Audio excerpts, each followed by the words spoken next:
No sé si hoy es el día en que firmo mi sentencia o el día en que empiezo a vivir de verdad.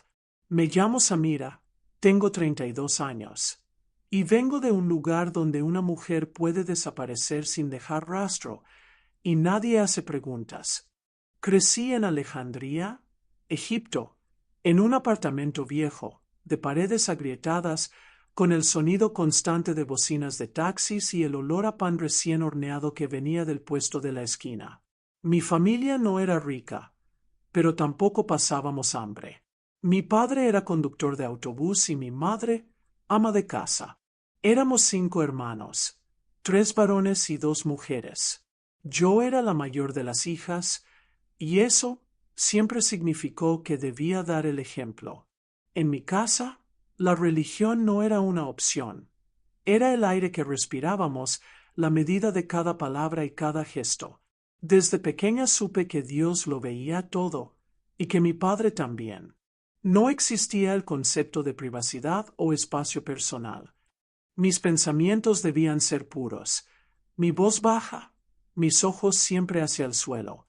Recuerdo que a los 9 años, mi madre me dijo: las mujeres nacen con una puerta cerrada, y su honor es la llave. Si pierdes esa llave, no eres nada.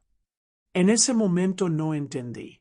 Solo sabía que debía vestir largo, no hablar con niños, no reír muy fuerte, no cuestionar nada. El barrio donde crecí era una mezcla de calles polvorientas, mercados abarrotados y vecinas que sabían todo lo que pasaba detrás de cada puerta. Una palabra mal dicha podía convertirse en rumor, y un rumor podía destruir vidas. Vivíamos en un mundo donde el silencio era protección, y hablar era peligro. Pero yo era curiosa. Me gustaba leer, observar, hacer preguntas. Tenía un cuaderno escondido debajo del colchón donde escribía lo que pensaba. Nada de eso era permitido, así que lo hacía de noche, cuando todos dormían. Me sentía culpable, como si escribir fuera un pecado, pero también me hacía sentir libre. En mi familia, las decisiones importantes siempre las tomaban los hombres. Mi padre decidía qué comíamos, cuando salíamos, con quién hablábamos. Mi madre era obediente, sumisa, pero detrás de sus ojos cansados había algo que nunca supe descifrar: miedo o resignación. Nunca lo pregunté, porque entendí que en mi casa había preguntas que no se hacían. La primera vez que sentí que mi vida no me pertenecía fue a los 14 años. Un tío lejano vino de visita. Mientras hablaba con mi padre, me miró como si yo fuera un objeto en una vitrina. No entendí por qué me incomodó tanto, pero esa noche escuché susurros. Es una buena edad y es bonita. Se puede arreglar algo. No pregunté qué significaba. No me atreví. Crecí así, con miedo a lo que no entendía, pero con un presentimiento constante de que mi vida ya estaba escrita, y no por mí. Hoy, al hablar aquí, frente a esta cámara, rompo un pacto invisible. Un pacto que todas en mi familia cumplen: el de callar, el de aceptar. No sé qué me pasará después, pero sé que mi historia no es solo mía, es la de miles de mujeres que nacieron sin derecho a decidir. No me atrevo a pedir que me entiendan, solo que me escuchen. Desde que tengo memoria, en mi casa las reglas eran tan naturales como el aire, pero tan pesadas como el plomo. Nadie las explicaba, simplemente estaban ahí, inquebrantables. Y no venían escritas en un papel, sino en miradas, silencios y frases que se repetían como oraciones sagradas. En mi barrio, las niñas aprendíamos que nuestro valor no dependía de lo que éramos, sino de lo que no hacíamos. No importaba si eras inteligente, si tenías sueños o talento, lo importante era no manchar el honor de la familia. Y eso, para ellos, significaba no hablar con hombres, no salir sola, no mostrar ni un centímetro de piel más de lo permitido.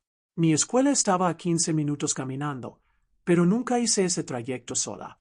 Siempre debía ir con mi hermano menor, aunque yo fuera mayor que él.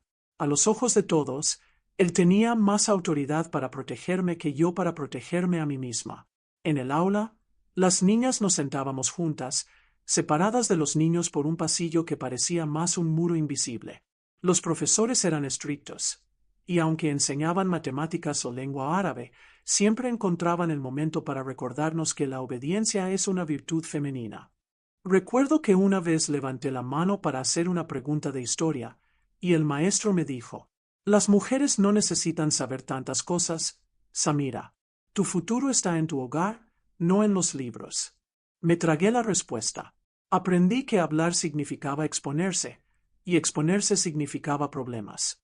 En casa, la religión lo impregnaba todo. Las oraciones marcaban el ritmo de la vida.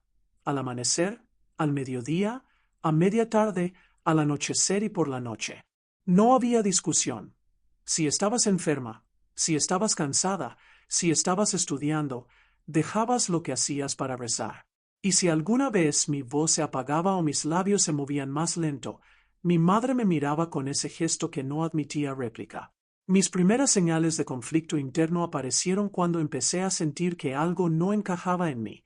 Veía a mis hermanos jugar en la calle, reír con sus amigos, quedarse fuera hasta tarde, mientras yo debía ayudar a mi madre a cocinar, limpiar y servirles la cena.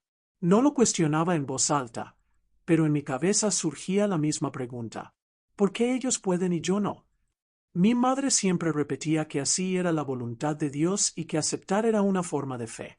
Yo intentaba convencerme de que ella tenía razón, pero en mi interior sentía que algo se me escapaba, como si me estuvieran robando una parte de mi vida que ni siquiera había comenzado a vivir. En nuestro vecindario, las mujeres se vigilaban unas a otras. No era por maldad, o al menos eso decían, sino por cuidar el honor común. Si una joven hablaba demasiado con un hombre, si alguien la veía con ropa ajustada, si se reía fuerte en público, el rumor corría como pólvora. Y cuando un rumor llegaba a oídos de los hombres de la familia, las consecuencias podían ser impredecibles. Recuerdo a una vecina, Amina. Tenía 17 años y un día desapareció. Nadie dijo nada. Un mes después, alguien susurró que la habían casado a la fuerza con un primo en un pueblo lejano. Nunca volvió. Esa historia me persiguió por años, porque entendí que no era un caso aislado. Podía pasarme a mí. Mi padre, aunque no era un hombre cruel a primera vista, tenía un carácter duro. No necesitaba levantar la voz para imponer miedo, bastaba con su mirada. Nunca me golpeó directamente, pero vi cómo mi madre recibía bofetadas por cosas tan pequeñas como servir el té demasiado frío. Crecí entendiendo que en casa, la palabra de un hombre no se discutía. Con mis hermanos, la relación era desigual. El mayor, Karim, siempre se comportó como una extensión de mi padre. Revisaba mis mensajes, me preguntaba dónde iba. Incluso me acompañaba al baño en reuniones familiares para asegurarse de que no hablara con nadie indebido.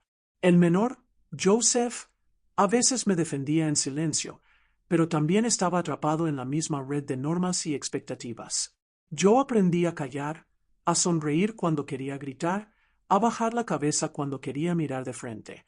Pero dentro de mí, crecía una semilla de rebeldía que aún no sabía cómo nombrar. Una voz susurraba que debía existir algo más allá de esas paredes, más allá de ese barrio donde cada puerta cerrada ocultaba una historia parecida a la mía. Con los años, ese conflicto se fue haciendo más visible. Ya no era solo una incomodidad silenciosa, era una presión constante, una sensación de que el tiempo corría y yo me quedaba atrapada, como un pájaro viendo el cielo a través de los barrotes. No lo sabía entonces, pero esa tensión era el preludio del día que cambiaría todo. El día en que ya no me preguntarían qué quería, porque alguien más decidiría por mí. Tenía 19 años cuando la vida que imaginaba, aunque solo en secreto, fue arrancada de raíz. Era una tarde de mayo. El sol caía pesado sobre los edificios y el aire olía a polvo y pan caliente. Yo estaba en la cocina, ayudando a mi madre a preparar té de menta. El vapor empañaba los vidrios cuando mi padre entró, se sentó en su sillón de siempre y pronunció las palabras que sellarían mi destino. Samira, en 4 meses te casas. No hubo introducción, no hubo quiero hablar contigo, ni siquiera una mirada previa para suavizar la noticia. Lo dijo como si me informara que íbamos a visitar a un pariente o que habría que reparar la puerta. Sentí que el suelo se movía bajo mis pies. Sostuve la tetera con ambas manos para que no cayera, pero el temblor era tan fuerte que el agua hirviendo salpicó mis dedos. No dije nada al instante. Pensé que había escuchado mal. Finalmente, logré preguntar. ¿Con quién? Mi padre prendió un cigarrillo, aspiró profundo y soltó el humo hacia el techo. Con tu primo Ahmed. Tiene 38 años. Es un buen hombre, trabajador, y te dará seguridad. La palabra seguridad me sonó como una burla. Conocía a Ahmed desde niña. Vivía en otra ciudad y venía pocas veces a visitarnos. Cada vez que lo hacía, sus ojos se detenían en mí más de lo necesario, como evaluando. Era un hombre callado, con manos grandes y un andar pesado, que siempre se sentaba a la mesa sin saludar y esperaba ser servido primero. Pero yo no quiero casarme. Mi voz salió baja, pero suficiente para que él me oyera. Mi padre giró la cabeza hacia mí lentamente. Sus ojos eran dos cuchillos. Esto no es una petición, Samira. Es lo mejor para ti. Y para todos. Intenté mirar a mi madre buscando apoyo, pero ella bajó la vista al suelo. Sus manos seguían ocupadas en la bandeja del té, como si estuviera sorda. Ese silencio me dolió más que las palabras de mi padre. Los días siguientes fueron una cárcel de la que no podía escapar. Cada vez que intentaba insistir, recibía la misma respuesta. ¿No entiendes? Ya lo arreglamos. Mi hermano mayor, Karim, reforzaba el cerco. Tienes que aceptar. Ahmed es familia. Podría ser peor. Decía, con esa voz que disfrazaba la amenaza de consejo. Mi hermano menor, Joseph, me miraba con pena, pero no decía nada. Sabía que si me defendía, también sería castigado. Una semana después, me llevaron a su casa para que nos conociéramos mejor. En realidad, era para formalizar lo que ya habían decidido. La casa era grande, de paredes blancas y muebles oscuros. Ahmed me saludó con un gesto de cabeza, como si yo fuera una visita cualquiera. Durante la cena, apenas cruzamos miradas. Él hablaba con mi padre de negocios, de precios, de la última compra de ganado. Yo estaba sentada en silencio, con las manos en el regazo, escuchando cómo mi vida se negociaba sin que yo tuviera derecho a palabra. Al final, cuando las mujeres recogían la mesa, Ahmed se acercó lo suficiente para que solo yo lo escuchara. No tendrás que preocuparte por nada, siempre y cuando me obedezcas. Sentí un escalofrío, pero no respondí. Él sonrió de lado, como si hubiera dicho algo amable. Los meses siguientes fueron una cuenta regresiva hacia el encierro. Mi madre comenzó a enseñarme recetas que, según ella, le gustaban a Ahmed. Me habló de cómo ganarse el respeto de un esposo y me entregó una caja con pañuelos y ropa apropiada para una esposa. Cada prenda me parecía un grillete. Yo seguía asistiendo a la escuela, pero mis pensamientos estaban lejos. Una profesora, Laila, notó mi distracción y me preguntó qué pasaba. No respondí, pero ella me dejó una frase que se me quedó grabada. Samira, si alguna vez necesitas hablar, ven a buscarme. No siempre puedo cambiar las cosas, pero puedo escucharte. No sabía que, meses después, me aferraría a esa promesa como a un salvavidas. En mi cultura, el compromiso es casi tan definitivo como la boda. Esa noche, decenas de familiares y vecinos llenaron nuestra casa. Había dulces, música suave y risas.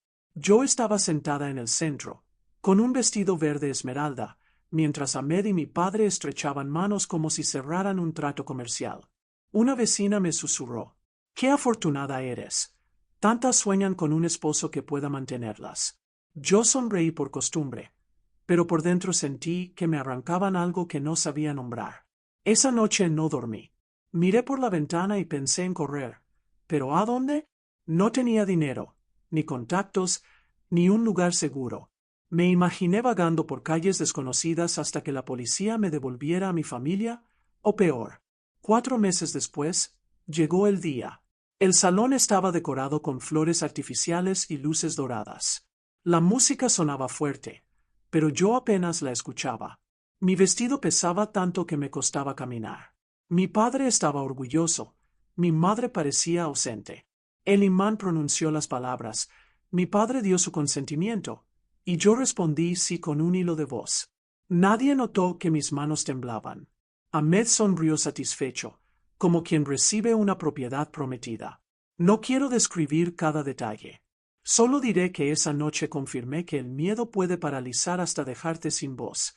Aprendí que el cuerpo puede convertirse en una carcasa vacía, mientras la mente se apaga para no sentir. Los días se volvieron repetitivos. Levantarme temprano, preparar el desayuno, limpiar, cocinar, recibir visitas y callar. Ahmed controlaba todo. Dónde iba, con quién hablaba, incluso cuánto tiempo pasaba en el baño. No me permitió continuar estudiando ni trabajar. Cada intento de opinar sobre algo terminaba en una discusión breve y una frase que se volvió su favorita. En esta casa, mando yo. Las primeras bofetadas llegaron cuando me negué a visitar a un tío suyo sin dar explicaciones. Después vinieron por cosas más pequeñas. La sopa demasiado salada, un vaso roto, una respuesta que no le gustó. Aprendí a leer sus gestos para anticipar el golpe, a bajar la mirada para evitarlo. Recordé a la profesora Laila y su oferta de escucharme. Un día, cuando Ahmed me mandó al mercado sola, aproveché para desviarme. Caminé rápido, mirando sobre el hombro, hasta llegar a la biblioteca comunitaria cuya dirección ella me había dado meses antes. Era un lugar pequeño, con estantes viejos y olor a papel húmedo. La mujer que atendía me recibió con una sonrisa y me dejó elegir un libro.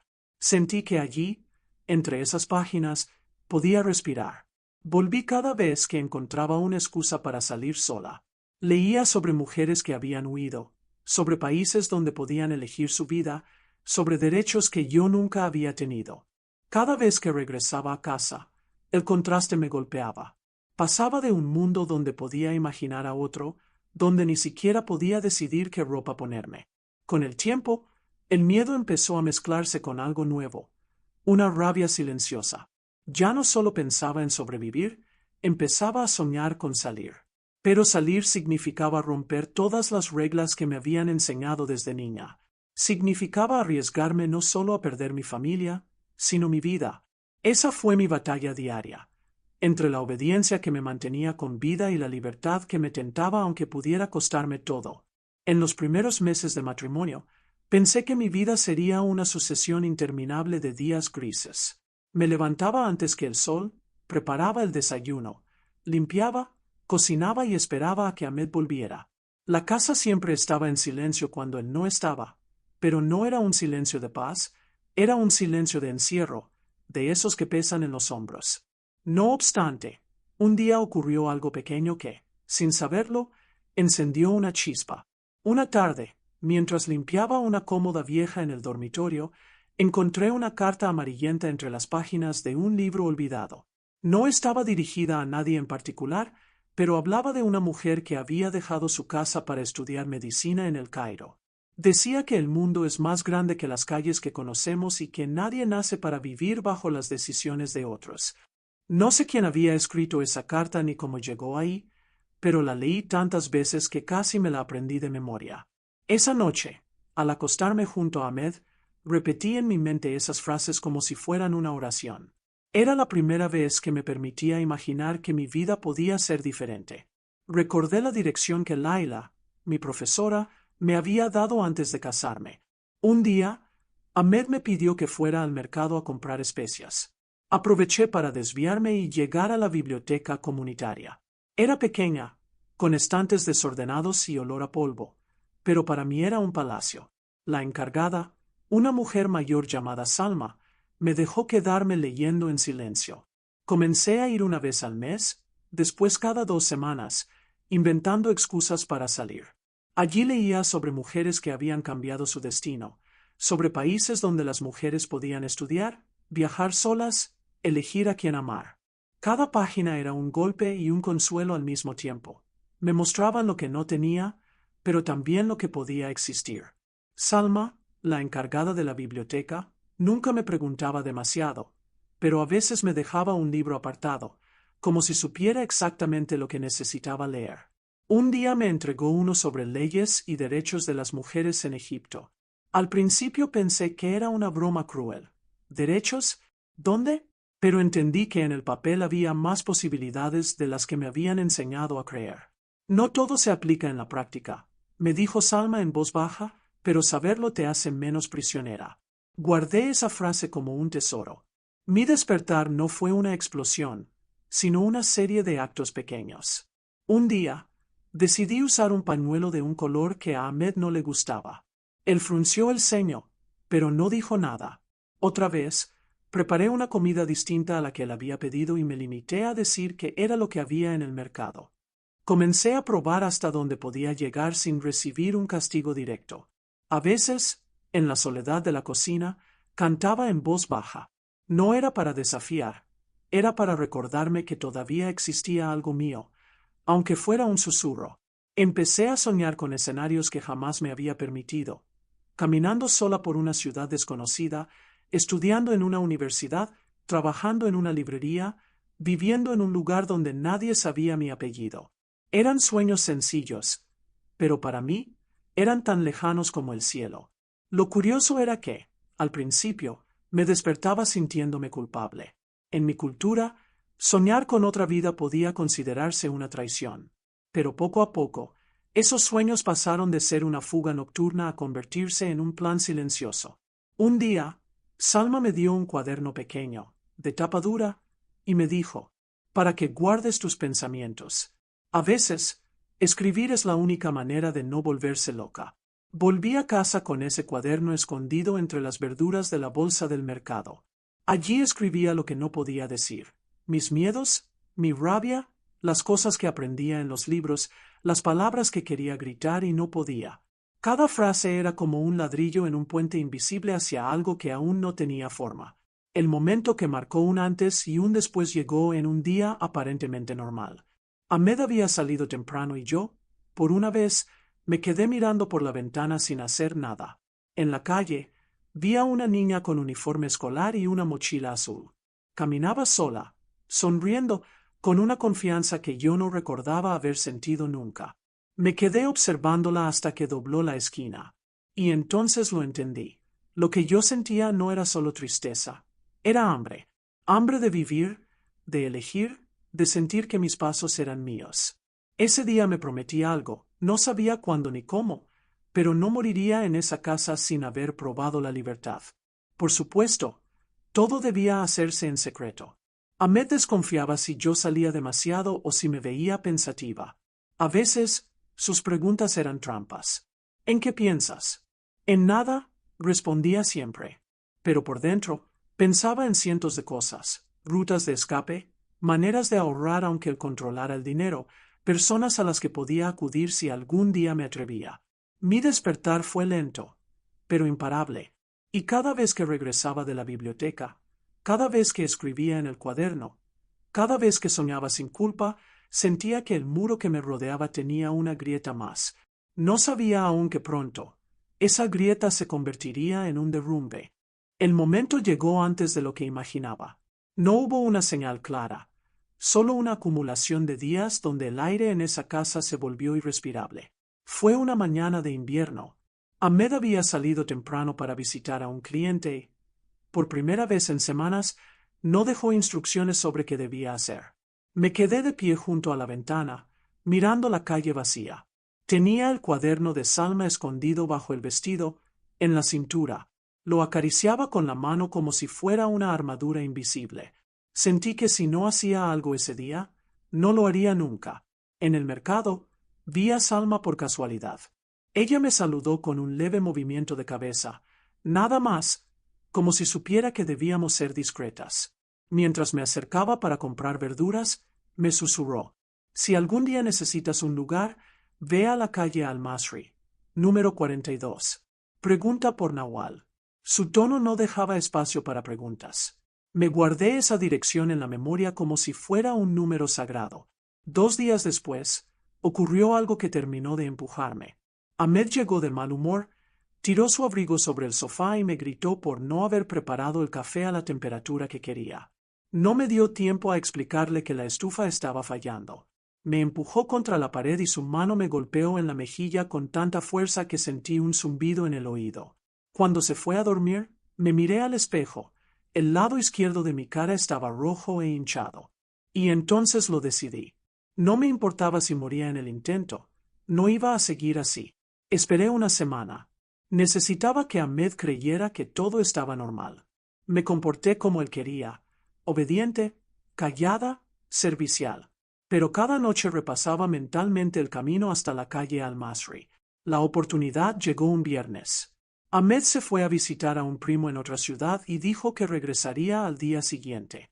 En cuanto la puerta se cerró, me puse un vestido sencillo, un pañuelo oscuro y escondí el cuaderno y un poco de dinero que había logrado apartar de las compras semanales. Salí caminando como si fuera al mercado. Cada paso era una mezcla de miedo y adrenalina. Sabía que si alguien me reconocía y avisaba a Ahmed o a mi familia, todo terminaría antes de empezar. Llegué al número 42 de la calle Al-Masri. Era una casa pequeña, con pintura descascarada. Toqué la puerta 3 veces, como Salma me había indicado. Una mujer de unos 50 años, con ojos firmes y voz tranquila, me abrió. ¿Samira? Preguntó, sin sonreír. Sí, pasa rápido. Dentro. La casa era modesta pero limpia. En una de las habitaciones había 2 mujeres más, jóvenes, que me miraron con curiosidad. Nawal me explicó que ayudaba a mujeres en situaciones como la mía, pero que el lugar no era seguro por mucho tiempo. No podía quedarme más de 3 días. Después, habría que buscar un contacto que me llevara a otro sitio. Durante esas 72 horas, dormí por primera vez sin sobresaltos. Pero también sentí el peso del miedo constante. ¿Y si Ahmed ya me estaba buscando? ¿Y si la policía me encontraba y me devolvía? Cada sonido en la calle me hacía contener la respiración. El tercer día, Nawal me dijo que había encontrado a alguien que podía llevarme a una ciudad costera donde trabajaban mujeres en una fábrica textil. No era libertad plena, pero al menos estaría lejos de Ahmed y de mi familia. La noche antes de partir, hice algo que no había planeado. Llamé a mi madre desde un teléfono público. Cuando escuché su voz, se me hizo un nudo en la garganta.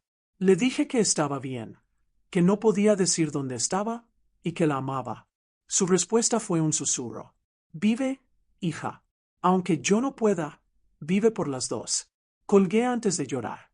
Al amanecer, un hombre en una camioneta me llevó fuera de la ciudad. Mientras nos alejábamos, miré por la ventana y vi cómo las calles conocidas se quedaban atrás. Sentí miedo, sí, pero también algo nuevo, un aire ligero en el pecho. No sabía qué me esperaba. Podía ser peligro, pobreza o soledad, pero por primera vez en mi vida, lo que me pasara sería consecuencia de mis propias decisiones. Ese fue el precio, y también el inicio de mi libertad. Han pasado 5 años desde que subí a aquella camioneta y dejé atrás la ciudad donde nací. 5 años desde que dejé de ser la esposa de Ahmed para volver a ser solo Samira, aunque esa transición no fue inmediata. Al principio, la vida en la ciudad costera fue dura. Trabajé en una fábrica textil con otras mujeres que, como yo, habían escapado de matrimonios forzados o de familias violentas. El sueldo era bajo, el trabajo pesado, pero cada día que terminaba sin gritos ni golpes, me parecía un lujo. La primera noche en mi pequeño cuarto alquilado, me acosté en el suelo sobre una manta fina. No había muebles, ni cocina, ni privacidad, pero me dormí con una sonrisa.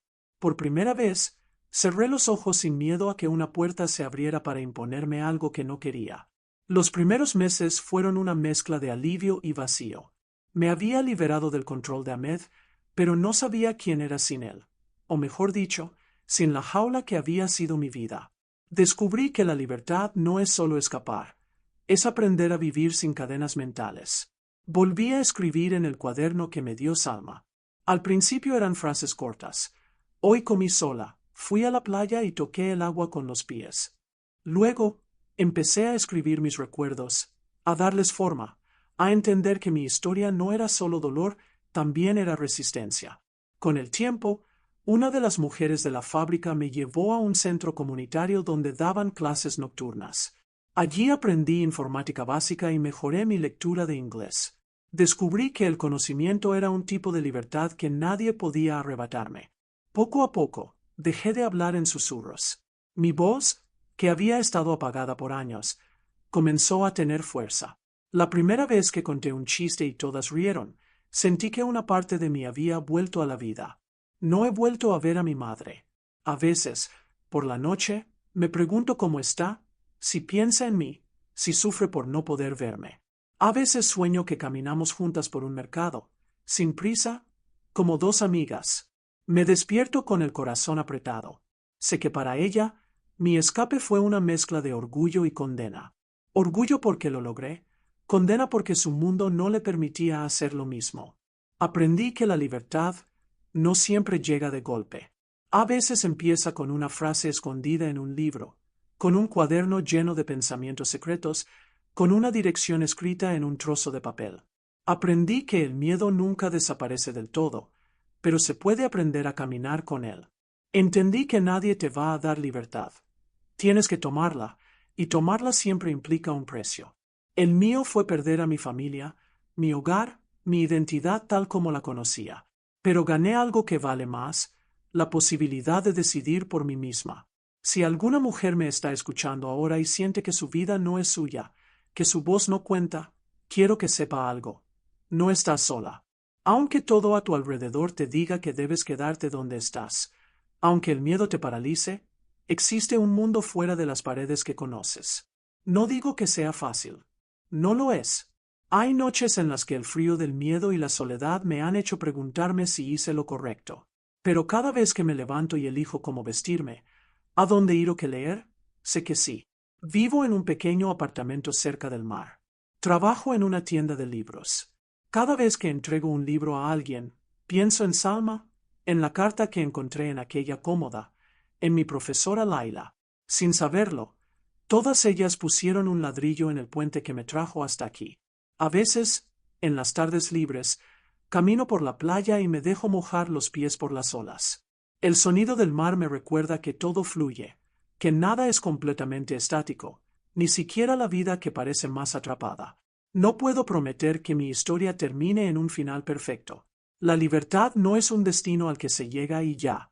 Es un camino que hay que defender todos los días.